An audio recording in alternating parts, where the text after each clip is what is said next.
नमस्ते। नमस्ते मेरे प्यारे देशवासियों। कोरोना वैश्विक महामारी के खिलाफ भारत की लड़ाई बहुत मजबूती के साथ आगे बढ़ रही है। आप सभी देशवासियों की तपस्या, आपके त्याग की वजह से भारत अब तक कोरोना से होने वाले नुकसान को काफी हद तक टालने में सफल रहा है। आप लोगों ने कष्ट सहकर भी अपने देश को बचाया है, हमारे इस भारतवर्ष को बचाया है। मैं जानता हूं आपको कितनी दिक्कतें आई हैं। किसी को खाने की परेशानी, किसी को आने जाने की परेशानी, कोई घर परिवार से दूर है, लेकिन आप देश की खातिर एक अनुशासित सिपाही की तरह अपने कर्तव्य निभा रहे हैं। मैं आप सबको आदरपूर्वक नमन करता हूं। हमारे संविधान में जिस we the people of India, we the people of India की शक्ति की बात कही गई है, यही तो है वो। बाबा साहब डॉक्टर भीमराव अंबेडकर जी की जन्म जयंती पर हम भारत के लोगों की तरफ से अपनी सामूहिक शक्ति का ये प्रदर्शन, ये संकल्प बाबा साहब को सच्ची श्रद्धांजलि है। बाबा साहब का जीवन हमें हर चुनौती को अपनी संकल्प शक्ति और परिश्रम के बलबूते पर पार करने की निरंतर प्रेरणा देता है। मैं सभी देशवासियों की तरफ से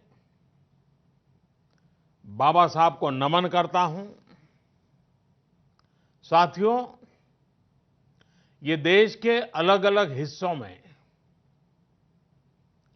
अलग-अलग त्योहारों का भी समय है और वैसे भी भारत तो उत्सवों से भरा रहता है, उत्सवों से हरा रहता है, उत्सवों के बीच खिलखिलाता रहता है। बैसाखी, पोहेला बैशाख, पुथांडू, बोहाग बिहू, बिशु के साथ अनेक राज्यों में नए वर्ष की शुरुआत हुई है। लॉकडाउन के इन बंधनों के बीच मैं देश के लोग जिस तरह नियमों का पालन कर रहे हैं, जितने संयम से अपने घरों में रहकर त्योहार बड़ी सादगीपूर्ण तरीके से मना रहे हैं, ये सारी बातें बहुत ही प्रेरक हैं, बहुत ही प्रशंसनीय है। मैं नए वर्ष पर आपके परिवारजन के उत्तम स्वास्थ्य की मंगल कामना करता हूं। साथियों, आज पूरे विश्व में कोरोना वैश्विक महामारी की जो स्थिति है, हम सब उसे भलीभांति परिचित हैं। अन्य देशों के मुकाबले भारत ने कैसे अपने यहां संक्रमण को रोकने के प्रयास किए, आप इसके सहभागी भी रहे हैं और साक्षी भी। जब हमारे यहां कोरोना का एक भी केस नहीं था, उससे पहले ही भारत ने कोरोना प्रभावित देशों से आने वाले यात्रियों की एयरपोर्ट पर स्क्रीनिंग शुरू कर दी थी। कोरोना के मरीज 100 तक पहुंचे, उससे पहले ही भारत ने विदेश से आए हर यात्री के लिए 14 दिन का आइसोलेशन अनिवार्य कर दिया था। अनेक जगहों पर मॉल हो, थिएटर हो, क्लब हो, जिम हो, बंद कर दिए जा चुके थे। साथियों, जब हमारे यहां कोरोना के सिर्फ 550 केस थे, तभी भारत ने 21 दिन के संपूर्ण लॉकडाउन का एक बहुत बड़ा कदम उठा लिया था। भारत ने समस्या बढ़ने का इंतजार नहीं किया, बल्कि जैसे ही समस्या दिखी, उसे तेजी से फैसले लेकर उसी समय रोकने का भरसक प्रयास किया। साथियों, वैसे एक ऐसा संकट है जिसमें किसी भी देश के साथ तुलना करना उचित नहीं है, लेकिन फिर भी कुछ सच्चाइयों को हम नकार नहीं सकते हैं।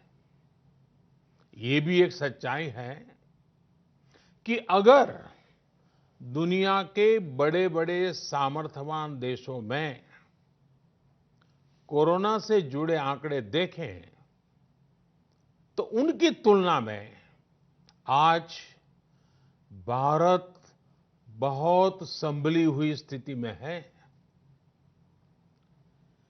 महीना, 1.5 महीना पहले कई देश कोरोना संक्रमण के मामले में एक प्रकार से भारत के बराबर खड़े थे। आज उन देशों में भारत की तुलना में कोरोना के केसेस 25 से 30 गुना ज्यादा बढ़ गए हैं। उन देशों में हजारों लोगों की दुखद मृत्यु हो चुकी है। भारत ने होलिस्टिक अप्रोच न अपनाई होती, इंटीग्रेटेड अप्रोच न अपनाई होती, समय पर तेज फैसले न लिए होते, तो आज भारत की स्थिति क्या होती, इसकी कल्पना करते ही रुएं खड़े हो जाते हैं। लेकिन बीते दिनों के अनुभवों से ये साफ है कि हमने जो रास्ता चुना है, आज की स्थिति में वही हमारे लिए सही है। सोशल डिस्टेंसिंग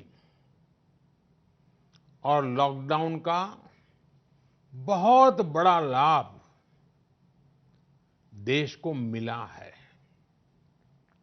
अगर सिर्फ आर्थिक दृष्टि से देखें तो ये महंगा जरूर लगता है, बहुत बड़ी कीमत चुकानी पड़ी है, लेकिन भारतवासियों की जिंदगी के आगे इसकी कोई तुलना नहीं हो सकती। सीमित संसाधनों के बीच भारत जिस मार्ग पर चला है, उस मार्ग की चर्चा आज दुनिया भर में होना बहुत स्वाभाविक है। देश की राज्य सरकारों ने भी स्थानीय स्वराज संस्थाओं की इकाइयों ने भी इसमें बहुत जिम्मेदारी के साथ काम किया है। चौबीसों घंटे हर किसी ने अपना जीमा संभालने के लिए प्रयास किया है और हालत को संभाला भी है। लेकिन साथियों, इन सब प्रयासों के बीच कोरोना जिस तरह फैल रहा है, उसने विश्व भर में हेल्थ एक्सपर्ट्स को और सरकारों को और ज्यादा सतर्क कर दिया है। भारत में भी कोरोना के खिलाफ लड़ाई अब आगे कैसे बढ़े, हम विजयी कैसे हो, हमारे यहां नुकसान कम से कम कैसे हो, लोगों की दिक्कतें कम कैसे करें, इन बातों को लेकर राज्यों के साथ निरंतर चर्चाएं की है। और इन सभी चर्चाओं में से एक बात उभर करके आती है, हर किसी का यही सुझाव आता है, नागरिकों की तरफ से भी यही सुझाव आता है कि लॉकडाउन को बढ़ाया जाए। कई राज्य तो पहले से ही लॉकडाउन को बढ़ाने का फैसला कर चुके हैं। साथियों, सारे सुझावों को ध्यान में रखते हुए ये तय किया गया है कि भारत में लॉकडाउन को अब 3 मई तक और बढ़ाना पड़ेगा। यानी 3 मई तक हम सभी को, हर देशवासी को लॉकडाउन में ही रहना होगा। इस दौरान हमें अनुशासन का उसी तरह पालन करना है जैसे हम करते आ रहे हैं। मेरी सभी देशवासियों से ये प्रार्थना है कि अब कोरोना को हमें किसी भी कीमत पर नए क्षेत्रों में फैलने नहीं देना है। स्थानीय स्तर पर अब एक भी मरीज बढ़ता है तो ये हमारे लिए चिंता का विषय होना चाहिए। कहीं पर भी कोरोना से एक भी मरीज की दुखद मृत्यु होती है तो हमारी चिंता और बढ़नी चाहिए। और इसलिए हमें हॉटस्पॉट्स को इंगित करके पहले से भी ज्यादा, बहुत ज्यादा सतर्कता बरतनी ही होगी। जिन स्थानों के हॉटस्पॉट में बदलने की आशंका है, उस पर भी हमें कड़ी नजर रखनी होगी, कठोर कदम उठाने होंगे। नए हॉटस्पॉट्स का बनना हमारे परिश्रम और हमारी तपस्या को और चुनौती देगा, नए संकट पैदा करेगा। इसलिए अगले एक सप्ताह में कोरोना के खिलाफ लड़ाई में कठोरता और ज्यादा बढ़ाई जाएगी। 20 अप्रैल तक हर कस्बे, हर थाने, हर जिले, हर राज्य को बड़ी बारीकी से परखा जाएगा। वहां लॉकडाउन का कितना पालन हो रहा है, उस क्षेत्र ने कोरोना से खुद को कितना बचाया है, इसका मूल्यांकन लगातार किया जाएगा। जो क्षेत्र इस अग्नि परीक्षा में सफल होंगे, जो अपने यहां हॉटस्पॉट नहीं बढ़ने देंगे और जिनके हॉटस्पॉट्स में बदलने की आशंका भी कम होगी, वहां पर 20 अप्रैल से कुछ जरूरी गतिविधियों की अनुमति, छूटछाट दी जा सकती है। लेकिन याद रखिए, ये अनुमति सशर्त होगी। बाहर निकलने के नियम बहुत सख्त होंगे। लॉकडाउन के नियम अगर टूटते हैं और कोरोना का पैर हमारे इलाके में पड़ता है, तो सारी अनुमति तुरंत वापस ले ली जाएगी। और इसलिए न खुद कोई लापरवाही करनी है और न ही किसी और को लापरवाही करने देना है। मेरे देशवासियों, कल इस बारे में सरकार की तरफ से एक विस्तृत गाइडलाइन जारी की जाएगी। साथियों, 20 अप्रैल से चिन्हित क्षेत्रों में इस सीमित छूट का प्रावधान हमारे गरीब भाई बहनों की आजीविका को ध्यान में रखते हुए किया गया है। जो रोज कमाते हैं, रोज की कमाई से अपनी जरूरतें पूरी करते हैं, वही मेरा एक बृहद परिवार है।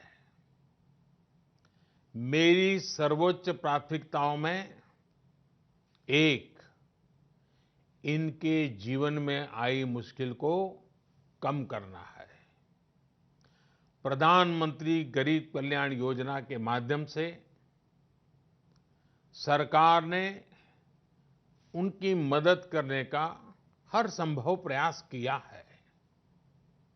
अब नई गाइडलाइंस बनाते समय भी उनके हितों का पूरा ध्यान रखा गया है। इस समय रबी फसल की कटाई का काम भी जारी है। केंद्र सरकार और राज्य सरकारें मिलकर प्रयास कर रही हैं कि किसानों को कम से कम दिक्कत हो। साथियों, देश में दवा से लेकर के राशन तक पर्याप्त भंडार है। सप्लाई चेन की बाधाएं लगातार दूर की जा रही है। हेल्थ इंफ्रास्ट्रक्चर के मोर्चे पर भी हम तेजी से आगे बढ़ रहे हैं। जहां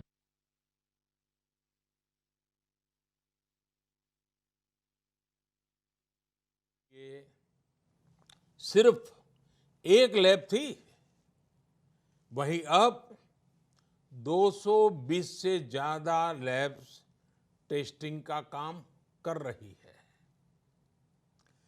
विश्व का अनुभव ये कहता है कि कोरोना के 10,000 मरीज होने पर 1500-1600 बेड्स की जरूरत होती है। भारत में आज हम 1 लाख से अधिक बेड्स की व्यवस्था कर चुके हैं।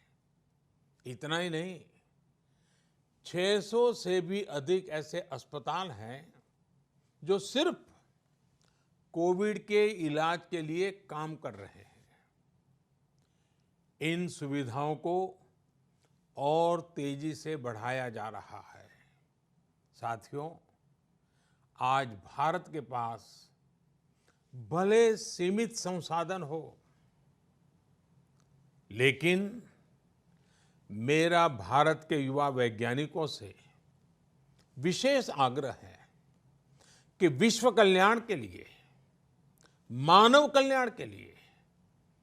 मेरे नौजवान साथियों, आप आगे आए।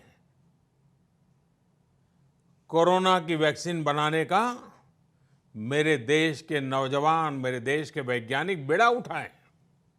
साथियों, हम धैर्य बनाकर रखेंगे, नियमों का पालन करेंगे, तो कोरोना जैसी महामारी को भी परास्त करके ही रहेंगे। इसी विश्वास के साथ मेरी बात समाप्त करने से पहले मैं आपका साथ मांग रहा हूं। 7 बातों में आपका साथ। पहली बात, अपने घर के बुजुर्गों का विशेष ध्यान रखें। विशेषकर ऐसे व्यक्ति जिन्हें पुरानी बीमारी हो, उनकी हमें एक्स्ट्रा केयर करनी है। उन्हें कोरोना से बहुत बचाकर रखना है। दूसरी बात, लॉकडाउन और सोशल डिस्टेंसिंग की लक्ष्मण रेखा का पूरी तरह पालन करें। घर में बने फेस कवर या मास्क का, और वो भी घर में बने हुए, उनका अनिवार्य रूप से उपयोग करें। तीसरी बात, अपनी इम्यूनिटी बढ़ाने के लिए आयुष मंत्रालय द्वारा जो निर्देश दिए गए हैं, उसका अगर हम पालन करें, गर्म पानी है, काढ़ा है, इनका निरंतर सेवन करें। चौथी बात, कोरोना संक्रमण का फैलाव रोकने में मदद करने के लिए Aarogya Setu mobile app, Aarogya Setu mobile app जरूर डाउनलोड करें। दूसरों को भी इस ऐप को डाउनलोड करने के लिए प्रेरित करें। पांचवी बात, जितना हो सके उतने गरीब परिवार की देखरेख करें, उनके भोजन की आवश्यकता पूरी करें। छठी बात, आप अपने व्यवसाय, अपने उद्योग में अपने साथ काम करे लोगों के प्रति संवेदना रखें, किसी को नौकरी से न निकालें। सातवीं बात, देश के कोरोना योद्धाओं, हमारे डॉक्टर, नर्सेस, सफाई कर्मी, पुलिसकर्मी, ऐसे सभी लोगों का हम सम्मान करें, आदर पूर्वक उनका गौरव करें। साथियों, इन 7 बातों में आपका साथ, ये सप्तपदी विजय प्राप्त करने का मार्ग है। विजय होने का हमारे लिए निष्ठापूर्वक करने वाला ये काम है। पूरी निष्ठा के साथ 3 मई तक लॉकडाउन के नियमों का पालन करें। जहां है वहां रहें, सुरक्षित रहें। वयम राष्ट्रे जागृयाम, हम सभी राष्ट्र को जीवंत और जागृत बनाए रखेंगे। इसी कामना के साथ मैं अपनी बात समाप्त करता हूं। आपको, आपके परिवार को उत्तम स्वास्थ्य की मंगल कामनाएं करता हूं। बहुत बहुत धन्यवाद।